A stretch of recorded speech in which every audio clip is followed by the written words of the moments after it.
Walks with Cody and Dakota, we're back, baby. Dude, like, life is just crazy, bro. I felt like I was doing pretty well as a car salesperson. I was like, dang, I'm making $150K a year. God gave me the skill set, the opportunity. Step number 1, high-paying job. Step number 2, find a property for a good deal. Step number 3, dude, I feel like I'm like on a crazy energy today. I don't know what's going on, but you got anything for me, buddy? You look like you're tired. Your hair is a little tired.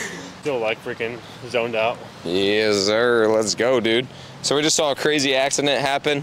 There's honestly a lot of accidents that happen right in our area, which is pretty scary. We saw the other lady actually just the other day. That was really freaking crazy. Oh, I didn't see that one. The motorcycle? Oh yeah, so the lady with the motorcycle, I didn't see like what happened, but I saw the aftermath. She was laying on the sidewalk. I thought it was a guy because they had a helmet on and stuff, but anyway, like she was on the sidewalk. We literally watched them pick up her body and stuff and like put her in the ambulance, and she looked like she was in some pain, and so that was honestly really hard. I was praying for her, like, while I'm watching it, because I'm like, dude, it's just crazy seeing that. Like, how many accidents we see where we're at is pretty scary. I just got chills. Yeah. I'm always scared that, like, well, we've talked about it many times, somebody's going to come through that building, dude. Yeah, when I was sitting up front, that was always scary. Yeah, so what we're talking about actually is building that sign up, making it bigger. That way, 1, we get more coverage, but then 2, like, protect the freaking building itself. That way, nobody comes smashing through. It's like, dang, dude, like, how many accidents happen there? It is like, eventually, it's going to happen, but maybe I should stop speaking into existence. Yeah. But anyway. I'm excited. If you don't have any questions for me, but I'll just talk about nothing. So I'm excited. I'm excited. I'm going to a real estate event up in South Bend.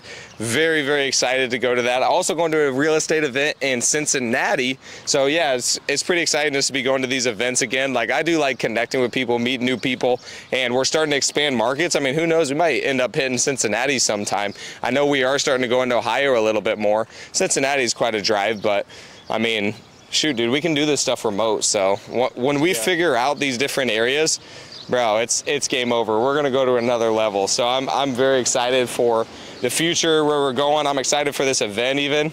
It was funny, so the guy actually hosting the event is super cool. He's like, bro, are you actually coming to the event? I'm like, yeah. He's like, if there's anybody that knows about, I think the event is about growing a real estate portfolio or something. He's like, if there's anybody who knows about it, it's you. Yeah. And so, like, that's pretty cool just to have him reach out. And like, we met at the Fort Wayne RIA, which is just crazy, dude. Like, life is just crazy, bro. Yeah. Like, to think about where I was at before, just starting in the RIA, like, I felt like I was doing pretty well as a car salesperson. I was like, dang, I'm making $150K a year.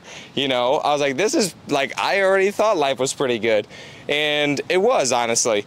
In a lot of other ways, some ways it was honestly better, less responsibility, more freedom. But anyway, the other side of it is like starting in the RIA and then never even doing a deal ever. Like, never done one freaking deal. And then now we've done like over 500, like well over 500 real estate transactions. Like, it's insane to see the trajectory. Now we own the Fort Wayne Real Estate Investors Association.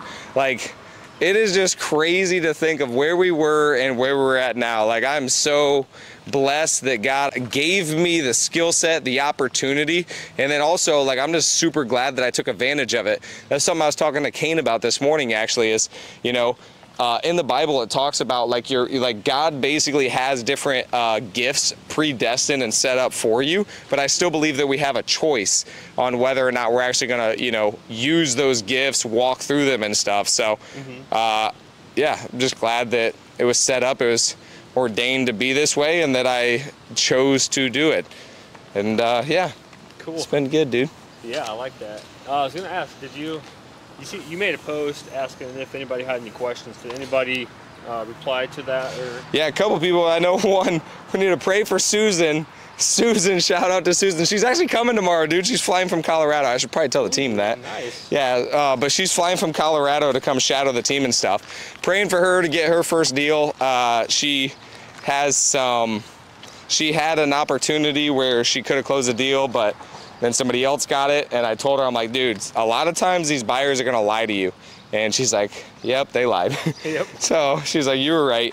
So yeah, I'm like, dang, that does suck. So praying that she gets one, and honestly, I can't remember the other ones. That was the only one. The main one that I remember, I'm like, yep, I know that she wants a deal, so. Heck yeah. Let's go, Susan. Come on, Jesus, give her a deal. So set it up and have her make the choices. Please, no phones during ceremony. Sorry, buddy. Sorry. How about cameras? Nope. Nope. Dude, you know what I'll just talk about really quick?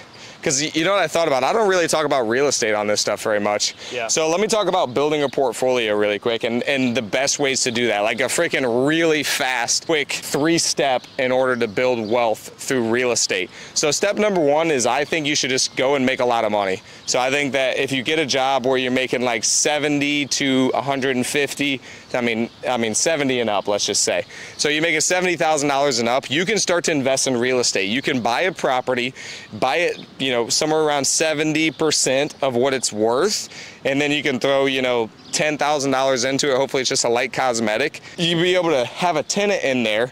Then once you get the tenant in there, you can actually refinance out the house, and then the tenant is now paying down the mortgage.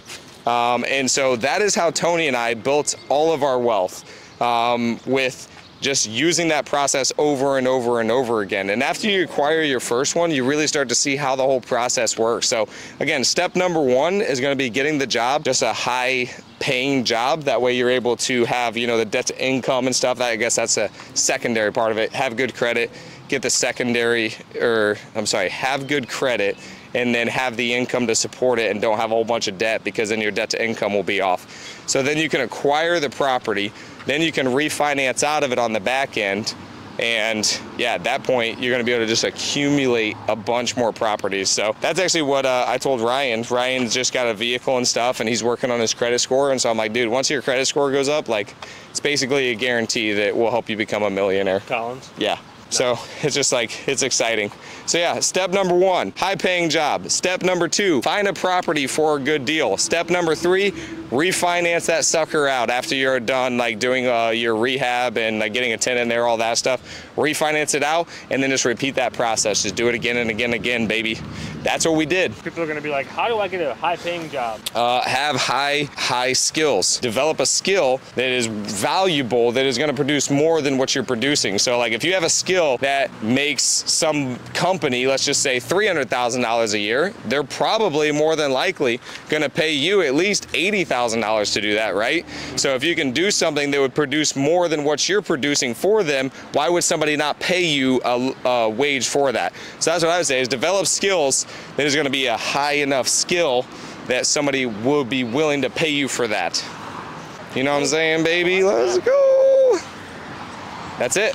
Sweet. It's pretty simple, dude. That's all you gotta do. Get some skills, baby. Skills that pay the bills. Bye. See you guys. Have a good day. Love you. Skills that pay the bills, baby.